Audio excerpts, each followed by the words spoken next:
I assert that if you're not in the present moment, you're running a program, right? And paying attention is being present. And it's a skill just like anything else. The more you practice it, the better you get at it. And you know when someone's present with you in your life because they're paying attention to you. And you know when they're not present with you because they're not paying attention to you. So, where you place your attention is where you place your energy.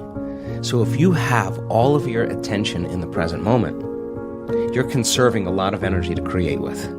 If I'm talking to you and you're thinking about where you're going to go for lunch and who you're going to go with and how you're going to get there, and I'm talking to you, you left the present moment and your attention went to some future.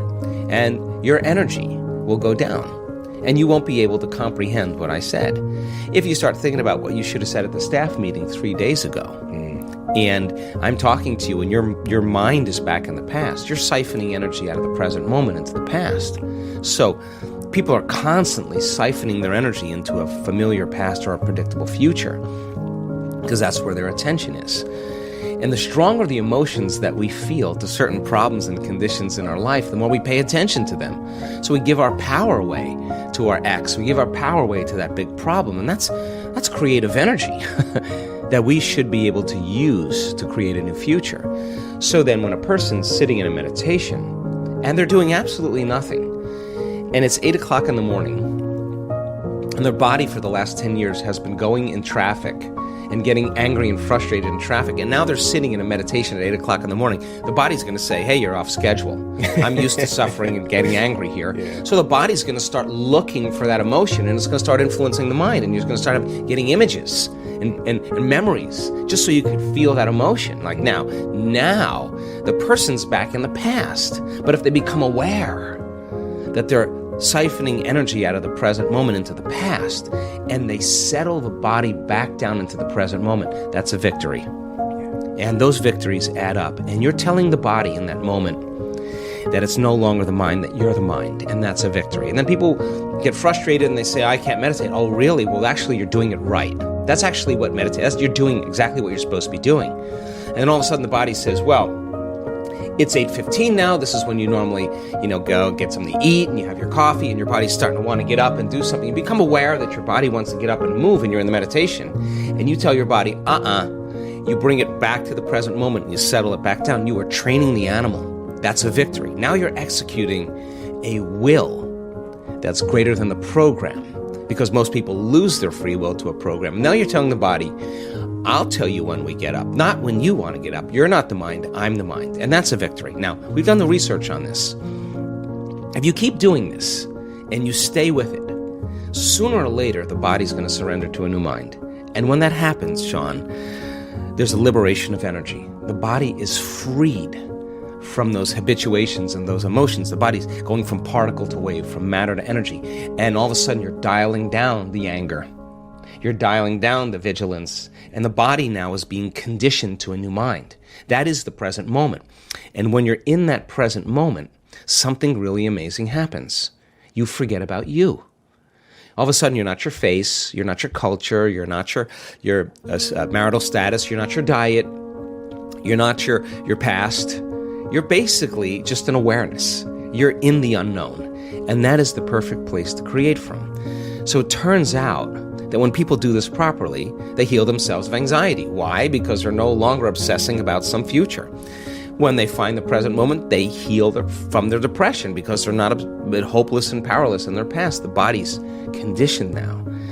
And so then, when they overcome themselves in their meditation and they step out into their life, they are more present. They can connect. They are more patient. They are more loving because they overcome the animal part of themselves. And the beauty behind that is that all of a sudden, you're not predictable. All of a sudden, something's different about Sean. He's not, I'm noticing he's not behaving the same way. You're out of the known, right? You're in the unknown. And all of a sudden, people, it's no longer what you're saying to them. It's who you are. They're just kind of scratching their head going, hey, he looks like he's really happy. I want some of that. And now we're out of the philosophical, theoretical realm. We're in the practicum, which is where really the magic happens. So the eternal present moment, the sweet spot of the generous present moment, is the place we can create from. And when we're there, we disconnect from our bodies. We become nobody. We disconnect from people in our lives. We're not thinking about our ex or our boss. We are no one. We're not thinking about our cell phone or computer. We are no thing. We are not thinking about where we live, where we work, where we sleep. We are nowhere. And we're not thinking about the predictable future and the familiar past. We're in no time. And when you're disconnecting or dissociating from everything known, you're in the unknown. And that's where the magic happens. So if you're sitting in your meditation and your brain is going, you can't quit, it's too hard, you're becoming familiar with those thoughts, that's a meditation. There's no such thing as a bad meditation. There's just overcoming yourself. You're sitting there and your body wants to get up and do things and check your email and check your texts, and you become aware that it's doing that, and you become familiar with that, you're in a meditation. If you're realizing that you're angry and frustrated and resentful and all you're doing is sitting there, that's in there. Now you're becoming familiar with that old self. That's a good thing. And if you start saying, what thoughts do I want to fire and wire in my brain, and you keep firing and wiring them, you're going to become familiar with those. You start reviewing who you're going to be when you open your eyes, and you keep reviewing it, reviewing it. You keep firing and wiring, it's going to become familiar to you. And if you trade resentment and impatience for gratitude and freedom and joy, and you start making those chemicals in your meditation every single day, I swear to you, you'll get familiar with that.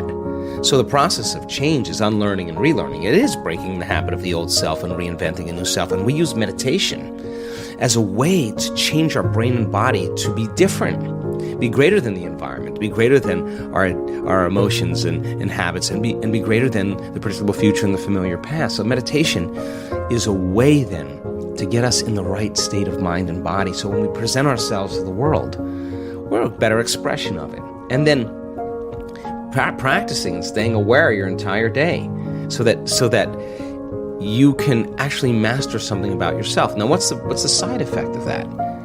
You're more in love with you because you overcame you. And as you overcome and you keep overcoming, you're going to become somebody else. And so the beauty behind that is then your life begins to change in really mysterious and unusual ways. And people say, oh my God, I was so happy I forgot about my back pain or my neck pain, or I forgot about my food allergies or whatever people are dealing with. Something biologically shifts in them and they're freer. They're more whole. They're less separate. They feel more pleased and satisfied with themselves, and they really don't care what people think of them. And they really stop judging other people because they're not judging themselves any longer. So you could only talk around these concepts. You really have to really apply them to really begin to see the fruits of your efforts. But common people around the world are doing the uncommon because of it.